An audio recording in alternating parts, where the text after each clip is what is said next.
about these things to Kenyans. But we must speak about these things. We must tell Kenyans that their country is at risk of being auctioned by international lenders. Critical national assets have been mortgaged. Indeed, the whole country is now on mortgage.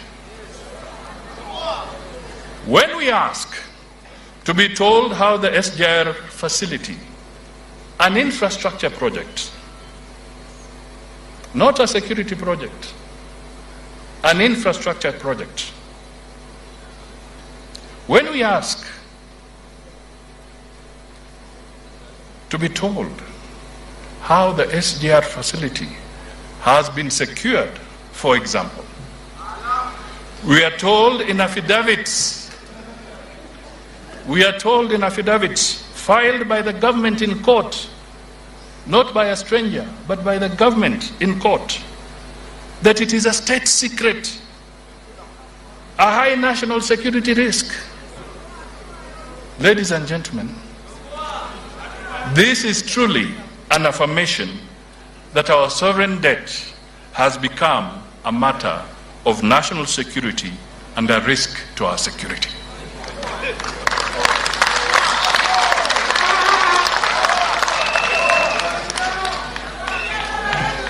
The truth is that Kenya risks losing its sovereignty because of reckless borrowing to fund corruption. We need to save our country from the looming danger.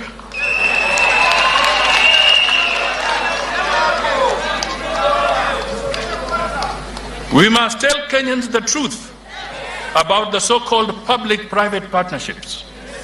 The private partners in these cartel-style deals are people in government, working with their close family members and cronies.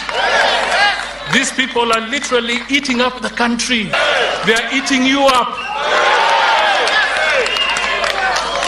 For how long will we allow this to go on? These are the real thieves in the country.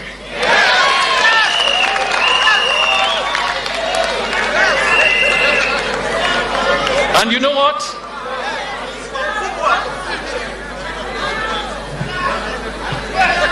These cartels do not even pay taxes. They are the worst burden that the country has ever had to carry.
We must,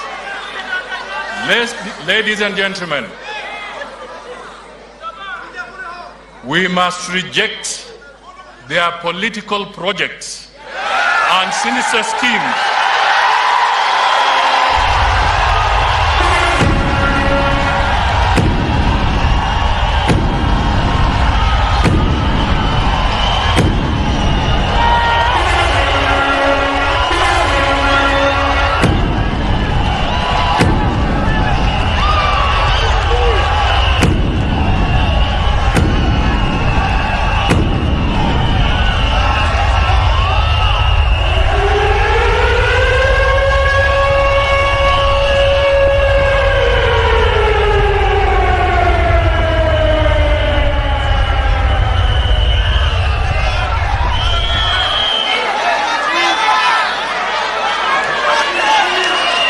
Asante.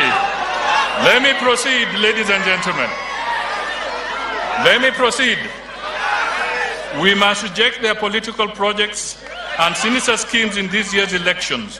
We are tired.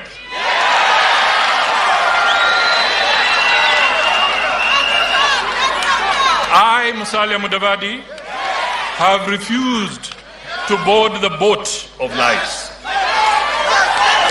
I was never trained to be a liar. I will not begin lying to Kenyans in my ripe age. Like Abraham Lincoln, I solemnly believe the fact is the truth is your truest friend, no matter what the circumstances are.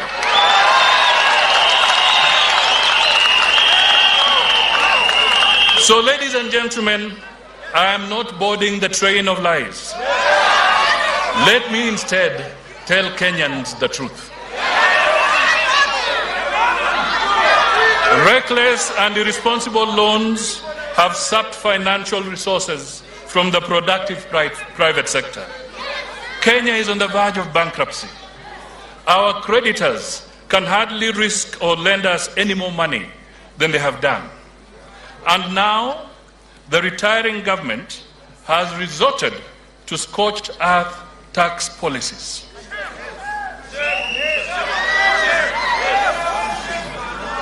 Punitive, heavy taxation is applied to anything and everything, from airtime to fuel, electricity, agriculture, and manufacturing, and the inputs. Shouldn't Kenyans know why it is cheaper to buy imported eggs, imported milk, imported maize, imported sugar, and tomatoes?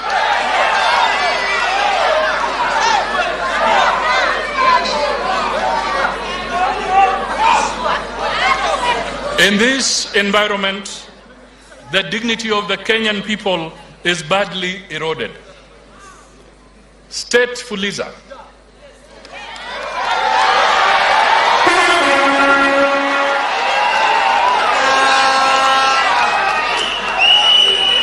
has turned Kenya into a pariah society. Kenyans Fuliza 1.2 billion daily. Last year, Kenyans borrowed 351 billion.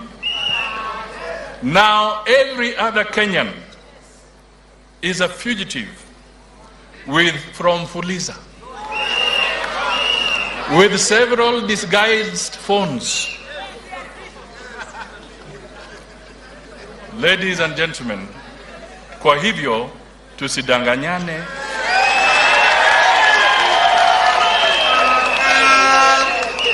Kwa ground ni kubaya.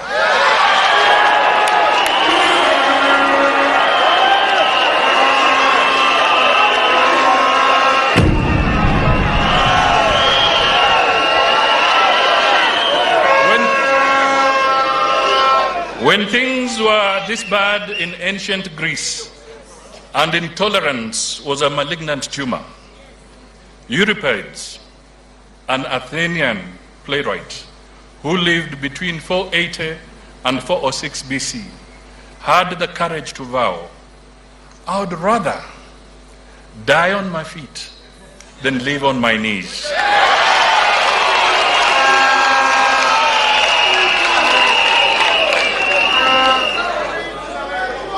I don't know about you, and I don't know about you either. But certainly, I don't want to live on my knees in my own country. Indeed, how can we be proud that the government has bankrupted itself and the people? How can we accept to live on our knees? Kenya is at a dangerous crossroads. The government is suffocating the goose that lays the golden egg. It is borrowing to pay salaries. Many businesses have downsized, closed down, or relocated from Kenya. The labor sector is in the intensive care unit.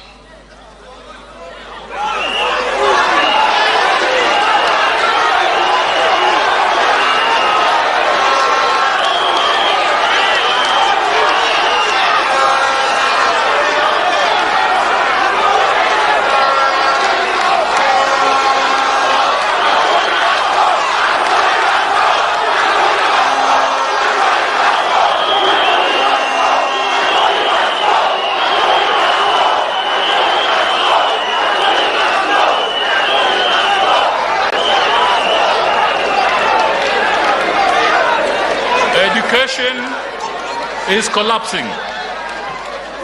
The health sector is in the ICU. Agriculture is dead. The transport and infrastructure sector is a conduit for corruption. The security sector is dead.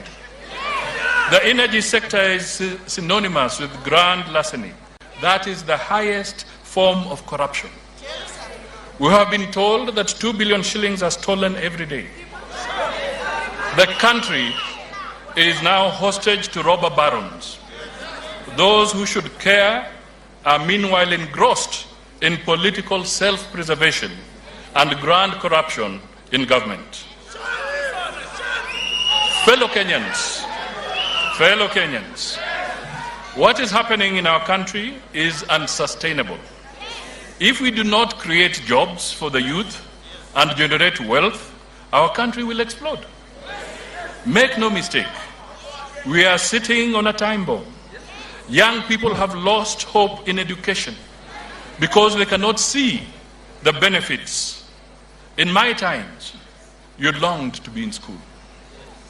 Today, our youth, and you've heard them speak, are setting schools on fire. When will we recognize that this is only the tip of the iceberg? When will we recognize the futility of telling our young man to go to school when he has 3 jobless university graduate brothers and sisters at home? When will we recognize that the political leadership of this country has failed the youth? We have behaved like rogue caretakers who rob those whose welfare you are custodians to.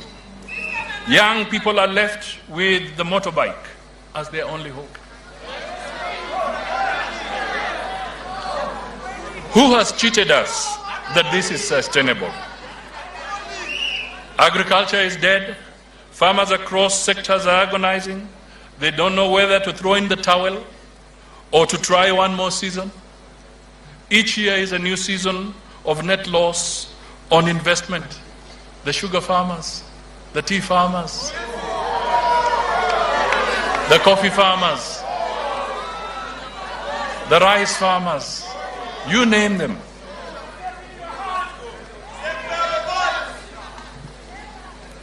But nobody seems to care. For how long can this go on, fellow Kenyans? Meanwhile, because of the levels of unemployment and heavy taxation, the cost of production has gone through the roof, and the costs are pushed to mwananchi wa kawaida. And as the COVID pandemic has taken poverty among Kenyans to another level, depression has set in. Violence has overwhelmed us at home and away. That is the way it is. Tusidanganyane. Ndio tusidanganyane. The sanctity of life means nothing in our country. We wake up every day to news of murder, slaughter, and disappearances of persons. Even when several dozen bodies are discovered in gunny bags in a river, it is business as usual. Even when poor Kenyans are buried alive in a mine, we are unmoved. Young people are slaughtered like goats every day. Nobody is moved. What have we become, fellow Kenyans? And where is your government? When all this is happening, where are the handshake partners?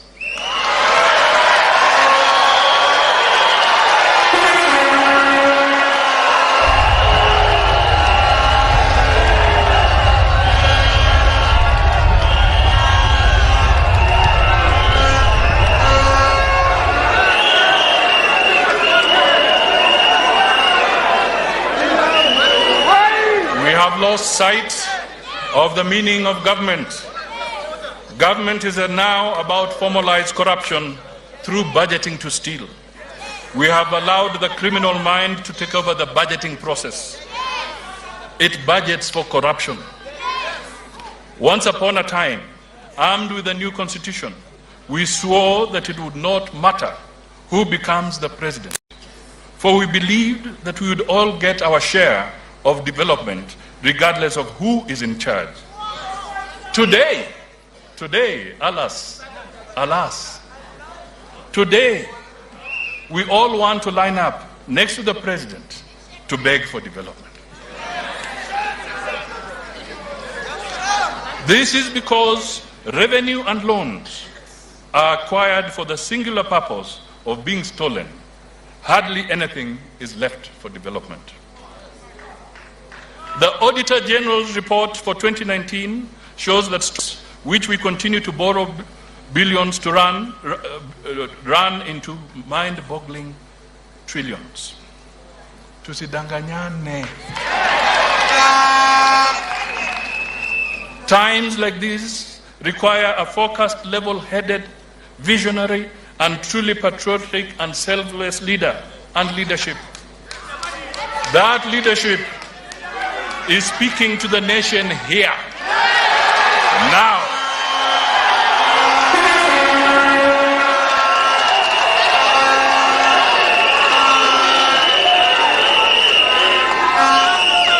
I want to be your next president, and I trust through the will of God of all creation, you will give me the opportunity to get our country out of the morass of decay and place it back on track where it once was. It was indeed Africa's undisputed tiger nation that competed head and shoulder above the rest of the tiger nations in the 1960s. Why do I want to be president? Let us be honest. Wakati wa kudanganyana umekwisha Kenya. Let's not lie to each other that economic recovery is a touch and go affair. Kenyans have the right to ask this question of all those offering themselves to lead. Why are you seeking to be president of a corrupt and broke country? My answer is straightforward. I desire to lead the change back to economic prosperity.